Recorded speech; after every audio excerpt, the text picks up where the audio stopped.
आज की कहानी है प्यार के काबिल। मुकुल और जूही दोनों सावित्री कॉलोनी में रहते थे।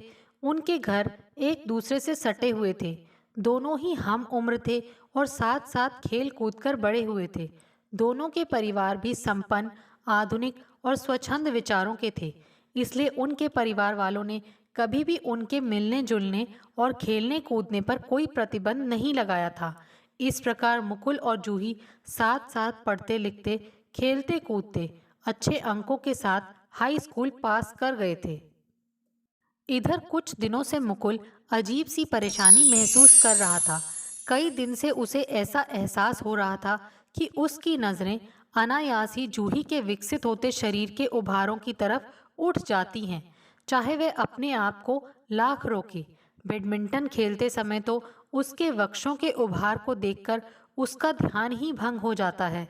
वह अपने आप को कितना भी नियंत्रित क्यों ना करे, लेकिन जूही के शरीर के उभार उसे सहज ही अपनी ओर आकर्षित करते हैं। जूही को भी यह एहसास हो गया था कि मुकुल की निगाहें बार बार उसके शरीर का अवलोकन करती हैं। कभी कभी तो उसे यह सब अच्छा लगता, लेकिन कभी कभी काफी बुरा लगता था। यह सहज आकर्षण धीरे धीरे न जाने कब प्यार में बदल गया। इसका पता ना तो मुकुल और जूही को चला और ना ही उनके परिवार वालों को। लेकिन यह बात निश्चित थी कि मुकुल को जूही अब कहीं अधिक खूबसूरत, आकर्षक और लाजवाब लगने लगी थी। दूसरी तरफ जूही को भी मुकुल अधिक स्मार्ट, होशियार और अच्छा लगने लगा था। दोनों एक दूसरे में किसी फिल्म के नायक नायिका की छवि देखते थे।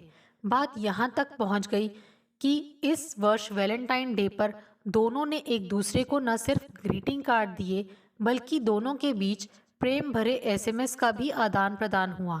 इसके बाद तो एक दूसरे के प्रति उनकी झिझक खुलने लगी। वे दोनों प्रेम का इजहार तो करने ही लगे थे, साथ ही फिल्मी स्टाइल में एक दूसरे से प्रेम भरी नोकझोंक भी करने लगे। हालत यह हो गई कि पढ़ते समय भी दोनों एक दूसरे के ख्यालों में ही डूबे रहते। अब किताबों के पन्ने पर भी उन्हें एक दूसरे की तस्वीर नजर आ रही थी। इसके चलते उनकी पढ़ाई पर असर पड़ना स्वाभाविक था। इंटर पास करते करते उनके आकर्षण और प्रेम की डोर तो मजबूत हो गई, लेकिन पढ़ाई का ग्राफ काफी नीचे गिर गया, जिसका असर उनके परीक्षा फल में नजर आया। नंबर कम आने पर दोनों के परिवार वाले चिंतित तो थे, लेकिन वे नंबर कम आने का असली कारण नहीं खोज पा रहे थे। इंटर पास करके मुकुल और जूही ने डिग्री कॉलेज में प्रवेश लिया तो उनके प्रेम को और विस्तार मिला। अब उन्हें मिलने जुलने के लिए कोई जगह तलाशने की आवश्यकता नहीं थी। कॉलेज की लाइब्रेरी, कैंटीन और पार्क गपशप और उनके प्रेम इजहार के लिए उम्दा स्थान थे। इस प्रकार मुकुल और जूही का प्रेम परवान चढ़ता ही जा रहा था। किताबों में पढ़कर और फिल्में देखकर वे प्रेम का इजहार करने के कई नायाब तरीके सीख गए थे। इस बार वैलेंटाइन डे के अवसर पर मुकुल ने सोचा कि वह एक नए अंदाज में जूही से अपने प्रेम का इजहार करेगा। ये नया अंदाज उसने एक पत्रिका में तो पढ़ा ही था, फिल्म में भी देखा था। उसने पढ़ा था कि इस कलात्मक अंदाज से प्रेमिका काफी प्रभावित होती है और फिर वह अपने प्रेमी के ख्यालों में ही डूबी रहती है। इस कलात्मक अंदाज को उसने इस वैलेंटाइन डे पर आजमाने का निश्चय किया। उसने शीशे के सामने खड़े होकर उसका खूब अभ्यास भी किया। सुबह सुबह का समय था, मौसम भी अच्छा था। मुकुल का मन रोमानी था। उसने हाथ में लिए गुलाब के खिले फूल को निहारा और फिर उसे अपने होठों पर रखकर चूम लिया। अब उससे रहा न गया। उसने अपने मोबाइल से जूही को छत पर आने के लिए एसएमएस किया। जूही तो जैसे तैयार ही बैठी थी। मैसेज पाते ही वह चहकती हुई छत की तरफ दौड़ी। वह प्रेम की उमंग और तरंग में डूबी हुई थी, और वैसे भी प्रेम कभी छिपाए नहीं छिपता। जूही को इस प्रकार छत की ओर दौड़ते देख उसकी मम्मी के मन में शंका भरी। वह सोचने लगी, इतनी सुबह जूही को छत पर क्या काम पड़ गया। अभी तो धूप भी अच्छी तरह से नहीं खिली। उनकी शंका ने उनके मन में खलबली मचा दी। वे ये देखने के लिए कि जूही इतनी सुबह छत पर क्या करने गई है, उसके पीछे पीछे चुपके से छत पर पहुंच गई।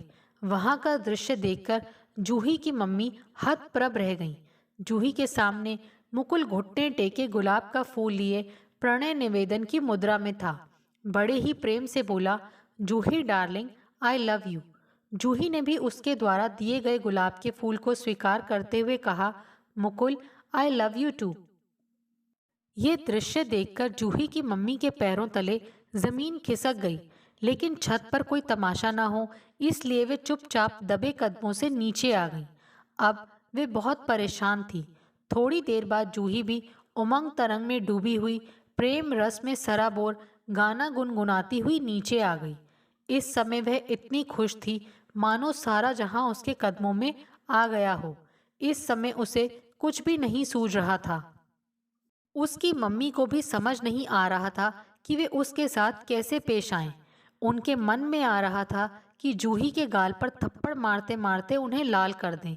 दूसरे ही पल उनके मन में आया कि नहीं, इस मामले में उन्हें समझदारी से काम लेना चाहिए। उन्होंने शाम को जूही के पापा से ही बात करके किसी निर्णय पर पहुंचने की सोची। उधर आज दिन भर जूही अपने मोबाइल पर लव सॉन्ग सुनती रही।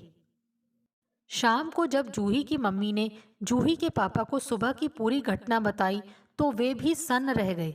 फिर भी उन्होंने धैर्य से काम लेते हुए कहा, निशा, तुम चिंता मत करो। जूही युवावस्था से गुजर रही है और यह युवावस्था का सहज आकर्षण है। क्या हमने भी ऐसा ही नहीं किया था? राजेंद्र, तुम्हें तो हर वक्त मजाक ही सूझता है। यह जरूरी तो नहीं कि जो हम करें वही हमारी संतानें भी करें। निशा, मेरे कहने का तात्पर्य यह नहीं है कि बच्चों के भविष्य को ध्यान में रखकर कोई कदम ही ना उठाया जाए। मैं आज ही मुकुल के पापा से बात करता हूँ। बच्चों को समझाने से ही कोई हल निकलेगा। जूही के पापा ने मुकुल के पापा से मिलने का समय लिया और फिर उनसे मिलने उनके घर गए।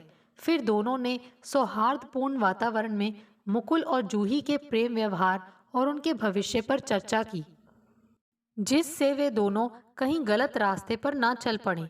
दोनों ने बातों ही बातों में मुकुल और जूही को सही मार्ग पर आगे बढ़ाने की योजना और नीति बना ली थी। तब एक दिन मुकुल के पापा ने सही अवसर पाकर मुकुल को अपने पास बुलाया और उससे इस प्रकार बातें शुरू की जैसे उन्हें उसके और जूही के बीच पनप रहे प्रेम संबंधों के बारे में कुछ पता ही ना हो। उन्होंने बड़े प्यार से मुकुल से पूछा, बेटा मुकुल, आजकल तुम खोए खोए से रहते हो। इस बार तुम्हारे नंबर भी तुम्हारी योग्यता और क्षमता के अनुरूप नहीं आए। आखिर क्या समस्या है बेटा? मुकुल के पास इस प्रश्न का कोई सटीक उत्तर नहीं था। कभी वह प्रश्न पत्रों के कठिन होने को दोष देता तो कभी आंसर शीट के चेक होने में हुई लापरवाही को दोष देता। बेटा मुकुल, मुझे तो ऐसा लग रहा है कि तुम अपना ध्यान पढ़ाई में सही से लगा नहीं पा रहे हो। कोई इश्क विश्क का मामला तो नहीं है?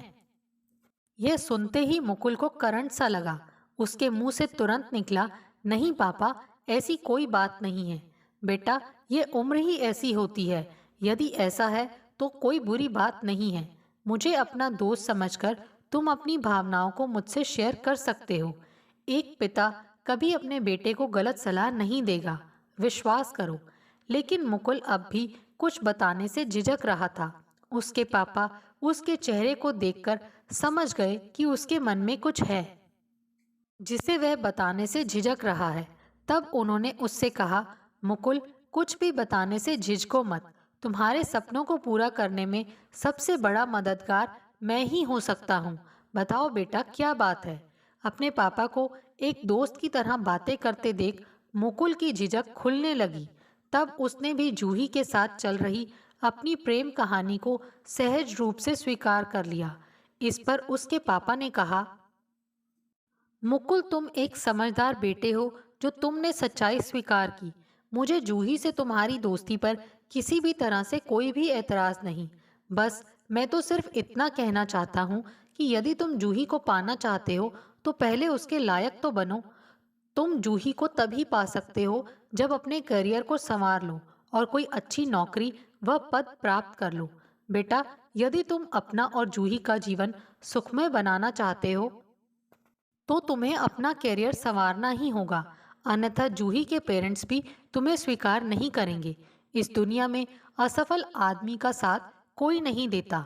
ये सुनकर मुकुल के भावावेश में कहा, पापा, हम एक दूसरे से सच्चा प्यार करते हैं, कभी हम एक दूसरे से जुदा नहीं हो सकते। बेटे, तुम दोनों को जुदा कौन कर रहा है? मैं तो बस इतना कह रहा हूँ कि यदि तुम जूही से जुदा नहीं होना चाहते तो उसके लिए कुछ बनकर दिखाओ। अन्यथा कितने ही सच्चे प्रेम की दुहाई देने वाले रिश्ते हों, अनमेल होने पर टूट और बिखर जाते हैं। यदि तुम ऐसा नहीं चाहते तो जूही की जिंदगी में खुशबू महकाने के लिए तुम्हें कुछ बनकर दिखाना ही होगा। पापा, आपकी बात मुझे समझ आ गई है। हम जिस चीज को चाहते हैं उसके लिए हमें उसके लायक बनना ही पड़ता है, नहीं तो वह चीज हमारे हाथ से निकल जाती है। अभी तक मैं अपना बेशकीमती समय यूं ही गाने सुनने और फिल्में देखने में गवा रहा था। अब मैं अपना पूरा समय अपना करियर संवारने में लगाऊंगा। मुझे अपने प्यार के काबिल बनना है। शाबाश बेटा, अपने इस जज्बे को कायम रखो। अपनी पढ़ाई में पूरा मन लगाओ, अपना करियर संवारो। मात्र सपने देखने से कुछ नहीं होता, उन्हें हकीकत में बदलने के लिए प्रयास और परिश्रम करना ही पड़ता है। जूही को पाना चाहते हो तो जूही के काबिल बनो। पापा, आपने मेरी आंखें खोल दी। मैं आपसे वादा करता हूँ कि मैं ऐसा ही करूँगा। ठीक है बेटा, तुम्हें मेरी सलाह समझ में आ गई। मैं एक दोस्त और मार्गदर्शक के रूप में तुम्हारे साथ हूँ। इस प्रकार की बातें जूही के पेरेंट्स ने जूही को भी समझाईं। इसका असर जल्दी ही देखने को मिला। मुकुल और जूही एक दूसरे को पाने के लिए अपना अपना करियर संवारने में लग गए। अब वे दोनों अपनी पढ़ाई ध्यान लगाकर करने लगे थे। जूही और मुकुल के पेरेंट्स भी ये देखकर काफ़ी खुश थे कि उनके बच्चे सही राह पर चल पड़े हैं और अपना अपना भविष्य उज्जवल बनाने में लगे हैं। दोस्तों, आपको हमारी ये कहानी कैसे लगी? प्लीज़ कमेंट्स करके बताइए। Thanks for watching this video.